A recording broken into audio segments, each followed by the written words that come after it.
पहले हम लॉकडाउन के हवाले से बात कर रहे थे और कोरोना को लेकर हुकूमती और अपोजिशन जितने भी रहनुमा उनका रवैया कैसे है उस पर उस्मान बसरा साहब मेरे साथ मौजूद थे और ब्रिगेडियर गजनफर और इसके साथ साथ सदीक जान भी मेरे साथ मौजूद थे। इस सेगमेंट में मेरे साथ मौजूद होंगे ब्रिगेडियर गजनफर और सदीक जान। बात करेंगे इंडिया और चाइना की लद्दाख सरहद के हवाले से जहाँ पे कशीदगी कायम है। आज भारतीय मीडिया ने एतराफ़ भी किया है कि उनके 20 से ज़ायद फौजी और एक ऑफिसर इस कशीदगी में जहन्नुम वासिल हुए हैं।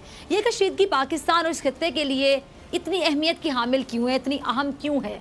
असल बात यह कि हालिया दिनों में जो भारत ने अपने आइन में, आपको याद है कि तरमीम करके कश्मीर को जो अपने मुल्क का हिस्सा बनाने की एक नाकाम कोशिश की है, इससे मामला कुछ अलग नहीं है क्योंकि इस तरमीम से ना सिर्फ जम्मू कश्मीर बल्कि लद्दाख का वो इलाका भी मुतासिर होता है जिसे चाइना अपने हदूद में तस्वुर करता है। इसका मतलब ये है कि भारत ने ना सिर्फ कश्मीरी भाइयों और पाकिस्तान के साथ धोखा किया बल्कि चाइना की ज़मीन भी हथियाने की कोशिश की है। इसको भी अगर नाकाम कोशिश कह दूँ तो गलत नहीं होगा। अब इस तमाम तर मामले को इस तरह देखा जा रहा है कि जी चाइना ने बैकडोर चैनल्स के ज़रिए भारत को ये पैगाम, ये मैसेज भी दिया है कि अपने आइन में तरमीम करके कश्मीर और तमाम इलाके को पुरानी शक्ल में वापस बहाल किया जाए, वरना भारत को इसका अंजाम भुगतना होगा। इस पे बात करूंगी सिद्दीक आपसे भी, ब्रिगेडियर साहब आपसे भी। ब्रिगेडियर साहब आप तो बड़ा गहरी नज़र रखते हैं इन इशूज़ पर, मैं आपकी तरफ पहले आऊँगी।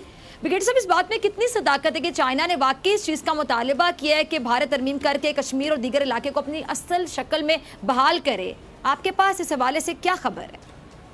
ये अगर खबर ना भी हो ना, अगर फर्ज करें ये खबर ना भी है, मेरे पास नहीं है, आपके पास नहीं है, तो इसका तनाजुर है ना, जो तारीखी पस मंजर है, उसमें यह है कि जो ये आर्टिकल 370 जब यूनाइटेड नेशंस ने भारत को एक special status, Jammu and Kashmir को एक स्पेशल स्टेटस दिया था, नेहरू गया था ना यूनाइटेड नेशन में, पाकिस्तान तो नहीं गया था। उसके बाद फिर प्लेबसाइट कमिश्नर भी यहाँ पे अपॉइंट हुआ था। फिर नेहरू ने बात टेलीग्राम भी दिया था कि हम इस इलाके के मसले को राइट ऑफ सेल्फ डिटर्मिनेशन के, कश्मीरियों की राइट ऑफ सेल्फ डिटर्मिनेशन के मुताबिक हल करेंगे। तो वो जो उस वक्त एक यूनाइटेड नेशन ने करारदाद पास की थी जिसमें कश्मीर को एक डिस्प्यूटेड एरिया करार दिया गया था और ये कहा गया था कि यहाँ पे कोई भी फैसला जो है वो यूनाइटेड नेशन की मर्जी या उसके बजाव नहीं होगा। उसमें जो सिक्योरिटी काउंसिल के 5 अरकान थे, P5 के मेंबर जो थे, उन्होंने उसको साइन किया था, अप्रूव किया था, जिसमें चाइना भी शामिल था, जिसमें बरतानिया भी था, जिसमें अब जब उन्होंने साइन किया था तो उस वक्त तो चाइना वहां इंटरफेयर नहीं कर सकता था क्योंकि जम्मू एंड कश्मीर का ऊपर का हिस्सा जो है वो लद्दाख से मिलता है और वो लद्दाख जो ऊपर वाला हिस्सा है उसको चाइना जो है अपना हिस्सा क्लेम करता है, वो कश्मीर का हिस्सा बनता है।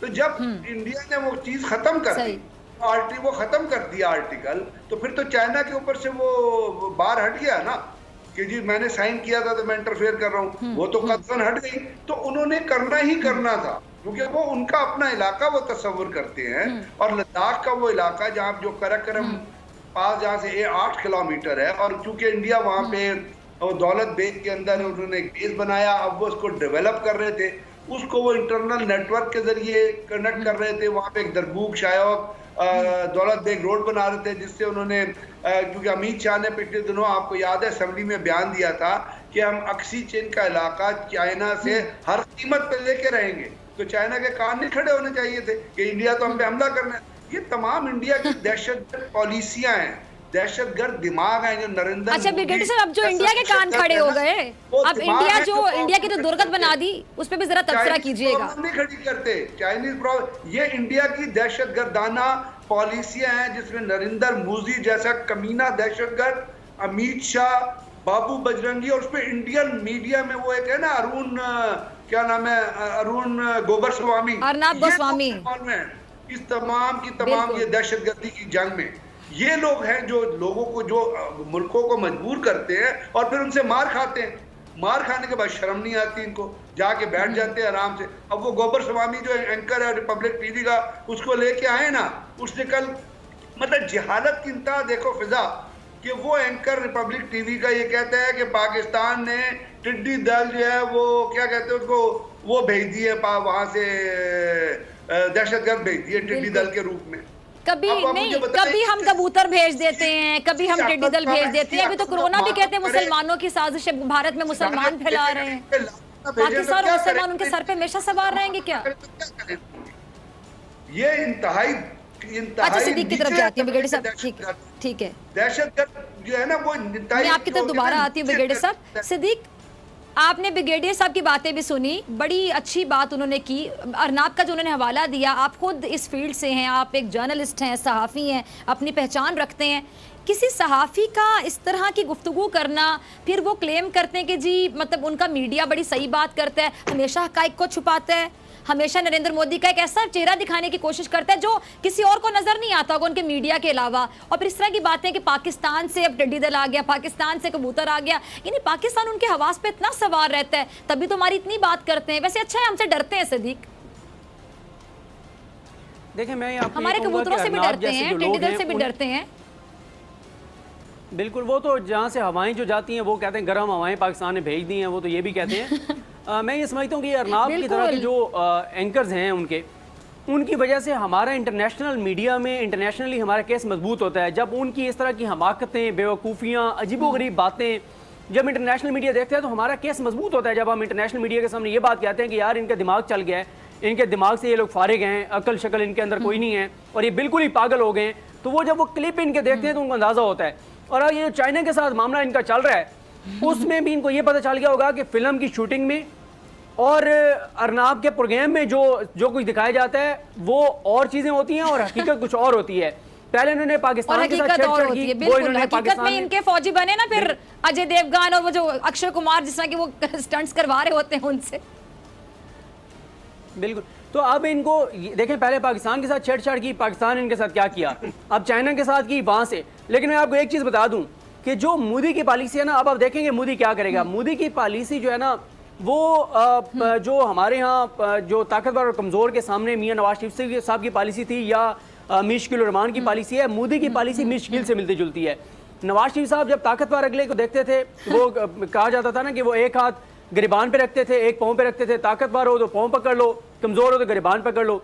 लेकिन मीर शकील का यह है कि ताकतवर हो, एक बार पाँव गिर जाओ और निकल आओ उस मसले से, फिर उसको पड़ जाओ। मोदी अब यही कोशिश कर रहा है कि वो चाइना के पाँव में पड़े हुए हैं कि किसी तरह से हम इससे निकल आए, लेकिन वो दोबारा छेड़छाड़ करेंगे चाइना के साथ और दोबारा इसी तरह मुंह की खाएंगे जिस तरह से इस वक्त उनके साथ चाइना कर रहा है। तो ये देखें कि मोदी जो है अब मुसलसल भारत को जिस तरफ लेकर जा रहा है, वही बात जो पाकिस्तान बार बार कह रहा था, जो हमारे प्राइम मिनिस्टर इमरान खान साहब बार बार कह रहे थे कि ये तबाही और बर्बादी की तरफ अपने मुल्क को लेकर जा रहा है। आप देखें पहले अकलियतों के साथ क्या किया, कश्मीर के साथ क्या किया, फिर कोरोना में जो कुछ वहाँ पे हुआ, फिर उसके बाद अब ये चाइना के साथ छेड़छाड़।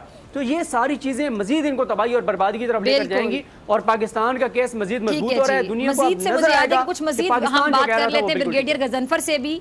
ठीक है, बिल्कुल बिल्कुल, सिद्दीक का पॉइंट आ गया। ब्रिगेडियर साहब ने सिद्दीक की गुफ्तगू भी सुनी, आपकी तरफ दोबारा आती हूँ। ब्रिगेडियर साहब, भारत नरेंद्र मोदी के पागलपन पे तो किसी को शक नहीं हो सकता, उसके घर वाले भी कहते होंगे कि इंतहाई पागल इंसान है, जुनूनियत आपको पता है कि उसमें कूट कूट के भरी, और पाकिस्तान मुसलमान हमेशा उसके सर पे सवार रहते हैं। उसका वोट लेके आगे आने की वजह भी ये थी कि इंतशार की पॉलिसी, मुसलमान मुखालिफ नारे लगा के, पाकिस्तान मुखालिफ नारे लगा के। अच्छा मुझे बताइएगा कि आप देखें भारत हर तरफ से हम देख रहे हैं कि अपनी सरहद को खतरे में डाल रहा है। एक जानिब पाकिस्तान, दूसरी जानिब चाइना, तीसरी जानिब नेपाल, और अंदर जो भारत में हालात हैं वो भी आपके सामने है कि कोई भी माइनॉरिटी वहाँ पे खुद को सिक्योर या सेफ कंसिडर नहीं करती है। एक अहम सवाल ब्रिगेडियर साहब, क्या भारत इतना ताकतवर है जो तमाम ममालिक से एक साथ ताल्लुकात खराब कर रहा है, या फिर डिक्टेशन ले रहा है किससे, जरा खुल के बताइएगा। दो चीजें हैं। जहां तक ताकत की आपने बात की, पहले तो वो इतना ताकतवर तो नहीं है कि तमाम मुल्कों के साथ साइमल्टेनियसली एक ही वक्त में जो है वो कन्फ्रंटेशन अफोर्ड कर सके, और वो उसके अपने ही जो अस्करी माहिरीन हैं, जिनमें से बहुत सारे रिटायर्ड सोच रखने वाले लोग हैं, वो कह चुके हैं इस चीज़ को। लेकिन मैं आपसे जो इम्पोर्टेंट चीज़ हमेशा भी कहता हूँ वो समझने की ज़रूरत है। आपने कहा ना कि मोदी के घर वाले, मोदी का घर वाला है, मोदी का घर वाला है ही कोई नहीं। उसके बाप का पता नहीं आज तक, कि हिटलर के बाप का भी पता नहीं था, इसके बाप का पता नहीं था कौन था। तो जिनके बाप का पता नहीं होता ना, वो बुनियादी तौर पर वो साइकोपैथ होते हैं। और इस वक्त भारत के अंदर जो लीडरशिप है ना, जो ऊपर जो टियर है लीडर्स का, जिसमें आप मोदी से लेके वो एक रंग बिरंगा कार्टून किस्म का योगी है, वहां तक आप आगे आ जाए ना, तो आपको सबके अंदर मजहबी जनूनियत में इन्वॉल्व लोग नजर आएंगे, जिनका बेस जो है वो हिंदुत्व और सेफ्रॉन टेररिज्म। अब ये लोग जो होते हैं, जो वन साइड मजहब को दहशतगर्दी का जरिया बनाते हैं, मजहब को जनूनियत का जरिया बनाते हैं, वो ताकत के इस्तेमाल के, वो ताकत के पोटेंशियल को नहीं देखते। वो ये देखते हैं कि हमने दिमाग से क्या, अपने दिमाग की जो सोच है उसको किस तरह आगे लेके चलना है। जिस तरह हिटलर ने यूरोप पे तो हमला किया ही किया था, अब वो चूंकि उसके वो बगैर बाप, उसके बाप का पता नहीं था, वो बुनियादी तौर पे साइकोपैथ था, तो उसने ये जानते हुए कि रशिया के खिलाफ कामयाबी नहीं होगी और वेदर खराब होने वाला है, उसने रूस पे हमला कर दिया, जो उसकी बाकी अल्टीमेट डिफीट का बाइस बना। यही नरेंद्र मोदी का हाल है। तो इनसे तवक्को कोई नहीं की जा सकती, क्योंकि जो लीडर बालाकोट में जब इनकी एयरफोर्स ने कहा कि जी, उसने कहा जी जाओ हमला करो, जो नेचुरली जो एयरफोर्स के लोग थे उन्होंने कहा जी आज बादल हैं तो क्लाउडी मौसम है, तो नरेंद्र मोदी का जवाब किया था तो वो क्लाउड पे जहाज लेके जाओगे तो जहाज तो नजर ही नहीं आएगा, तो इसलिए तुमको फायदा हो जाएगा, तुम बगैर देखे हमला कराओगे। तो जहां इस किस्म की मेंटल लेवल ये हो, जो ट्रम्प का नाम सही प्रोनाउंस ना कर सके। ठीक है जी, दूसरी ठीक है, जो आप बहुत इंटरेस्टिंग गुफ्तगू